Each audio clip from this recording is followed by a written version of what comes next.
Yes, we need quiet on set. What time? You want more lights on above? I don't know. I think this could be perfect. Okay. Oh yeah, on any like perfect. Fire's on. Yeah. No, you look good. Okay, we are gonna start at the beginning. What is your full name? My name is Frida Ursula Mullen. I am 95 years old, going on 96. I was born in British India it was called Bhopal, and the Maharani of Bhopal, as she ruled that area, since I was the first white child born in her province, her personal physician, Dr. Isabel Stafford, delivered me and became my godmother. I was born in the year 1928, August the 18th. I would say my favorite vacation memories would be my holidays in Acapulco. 30 years ago, Acapulco was the bedside of elegance, of people wanting just to be there, beautiful restaurants, Carlos and Charlie's, the hotels were superb, and that would be my favorite. My mother was Austrian. Her name was Dorothy Irene von Geyer, and I loved her. My father was a typical Englishman.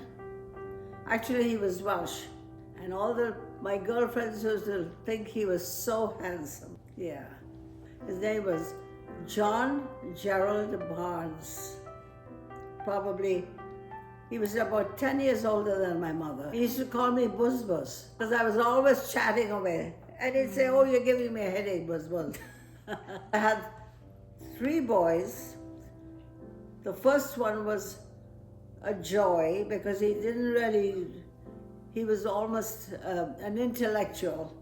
Then came 2 others, and they were hellions on wheels. On wheels. They did things that used to drive me nuts. I did a wash, and I went to get the clothes out, and there were these worms on top. I screamed, I called Ray, and I said, I cannot do this, watch this. It was Paul, he had worms. To this day, I could close my eyes and see your father, 8 years old, 9 years old, with his fishing tackle and his fishing rod, with a big smile on his face, waiting to get off our boat to go fishing. He loved to fish. Nobody tells you how to be a mother. You do it with love, but you also do it with stupidity and everything else. But I think I was really proud when I became a mother. Deep down, I'm very religious. I could be in a crowd of people and I could be saying a little prayer, nobody would know that. But I've got that old-fashioned religion, which is dying out now, but it has sustained me. Oh, I was a reckless teenager. My sister Gwen had a great influence on my life because she was like an angel, and she was so very, very reverent. So now that's what sustains me at my age. But you don't appreciate it, or it doesn't come to the fore at the level that it deserves until you're older, when you realize the stupid things you've done or said. There's a higher force, that we're not here by chance. We were all created to be on this earth for a reason, and the life force of our existence is our belief. I have this empathy towards people, but I wished I had time to reach out to more people, like particularly the old, like myself, that probably go to the mall and sit and are invisible.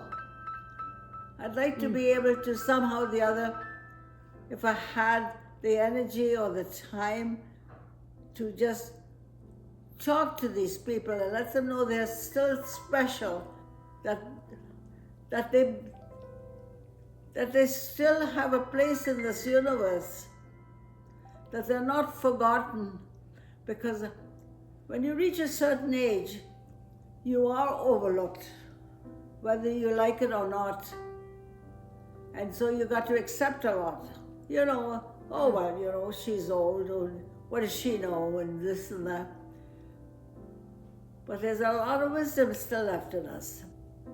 And unless you have a loving family like I'm blessed with, being that person that I was when I was 15, I've not changed, except in face and in years. My greatest glory are my grandchildren, and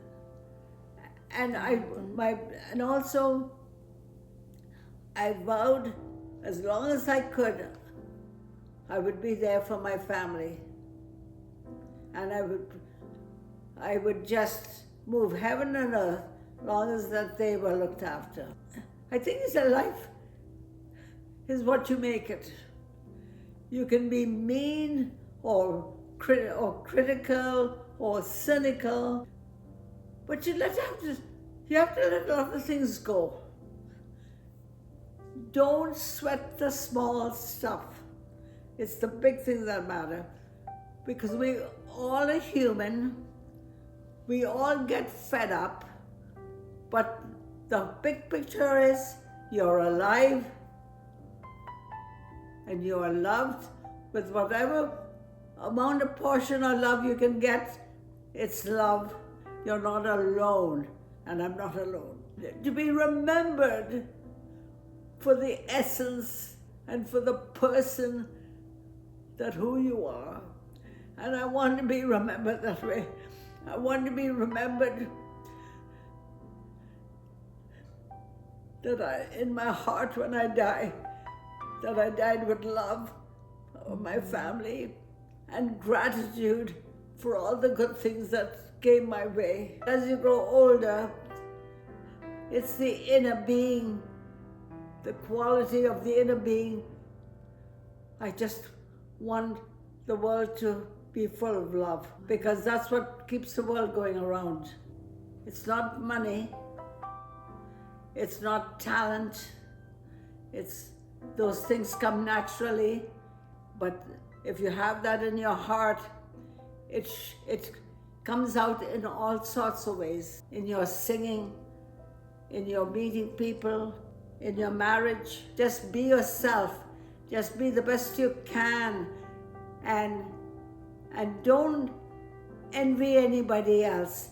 You are you. You cannot change that. You cannot be that person that you think is wonderful, but you be as wonderful as you can yourself. When you look in the mirror, you think, well, I'm going to do the best I can with this whole face, and wear it with dignity. I would define happiness by not material things. I'm not afraid of dying. I know when the time comes I will be afraid or nervous or whatever. But when I look at my life right now, and I think every day is a bonus. I mean, you don't get to this age pushing almost 104 years, or 4.5 years. But on the other hand, there's an excitement about it. When I'm gone, all I want is to make sure that this happiness, You can pretend to be happy. You can you can cover it up any way you want, but you can't escape that inner feeling. You got to be true to yourself. Accept what you sometimes don't like about yourself, and try to do a little better. To be happy, you got to be honest. And it's the little things that make you happy that you have to realize that is important in life. It's not the big things. To be happy is to live as simply as you can. Do the best you can. There'll be people in life that will drive you nuts. But you have to try and overcome that and move forward. That's what you want. You don't want misery. There'll always be miseries, but try and eliminate them from your life, because they'll only give you gray hair. To my children, to my daughter-in-laws, to my grandchildren, I'm happy because you all love me. That I'm greeted with love. I'm not something, oh gosh, here she comes, and we'll tolerate her. I feel the love. I feel the caring. I feel on top of the world because of that. And that's what makes me happy. With all its heartaches and broken dreams and whatever that I've gone through, is worthwhile when I see my family as right now. Well, we love you so much. Thank you. Thank you, Nana.